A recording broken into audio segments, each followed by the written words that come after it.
Where is Esther during all this? Esther is in vibrational alignment with us, so much so that we are able to use her apparatus completely. In other words, because of her alignment, she is able to find the translation or the interpretation of these blocks of thought seamlessly, to the point that as we are offering them, she is able to find the words in what you would call even real time. We're able to download a block of thought that might take her several minutes to unravel. We want you to understand that Esther is not doing anything that you cannot do. In other words, everyone on the planet is an extension of source energy. All Esther did was hear about the possibility of connecting with intelligence that had answers, and then meditate for 9 months by quieting her mind. And in her meditation process, she quieted her mind, which means she stopped thought, which means she stopped resistance. And in that time, for 15 or 20 minutes a day, she allowed us to tune her vibration to the frequency that is us. And once she was tuned to the frequency that is us, she hears our thoughts, you see. Now that doesn't mean that Esther can't have a negative thought. It doesn't mean that she can't have a bad day. It means that she has access when she reaches for the vibration of Abraham to the vibration of Abraham, as do you all. So we can all do this. You all are doing it to some extent.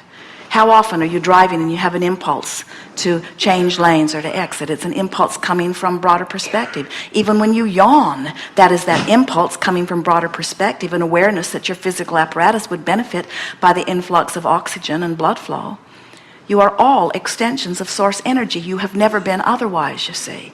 What you're witnessing here is just a state. You are witnessing someone in the state of allowing their connection to source. That's all you're witnessing. You see that on the basketball court when the player is believing in his skill and inspired to the movement. You see it in the surgery when the physician's hands are guided. You hear it in music. You see it in literature. It is all around you, see. It has never been different from this. This, some call it channeling. Esther doesn't like the word. This is the epitome of inspiration. It's being in vibrational alignment with the energy of my source. So much so that the intent of source is the dominant calling. And as we said earlier today, and we are really enjoying you bringing this back around to this, that when you realize that law of attraction is responding to these dominant vibrations, and when you realize that the vibration of your source is the dominant vibration in the universe, then you understand why this call of source is so powerful and why it feels so uncomfortable when you don't go with it and so good when you do. That's why it feels so good to appreciate someone and so awful to criticize them, even if they deserve the criticism. It still feels awful. That's why it feels so good to positively anticipate and so bad to negatively anticipate.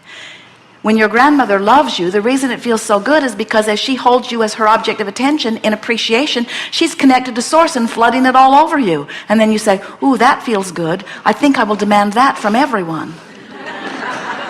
Problem is, everyone's not tuned in with source. So then when you get the idea that the way people look at you is the feedback about how you're doing, and then there are plenty of people looking at you that aren't tuned in with source when they're looking at you, then you begin to get a different impression of who you are.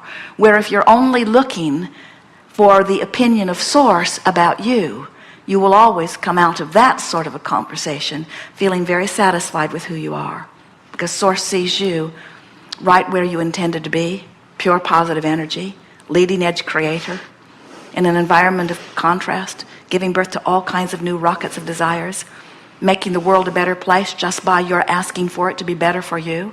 And then when you take the time to come into alignment with that, so that you actually allow yourself the benefit right here, right now of that alignment and of that manifestation, it just does not get any better than that.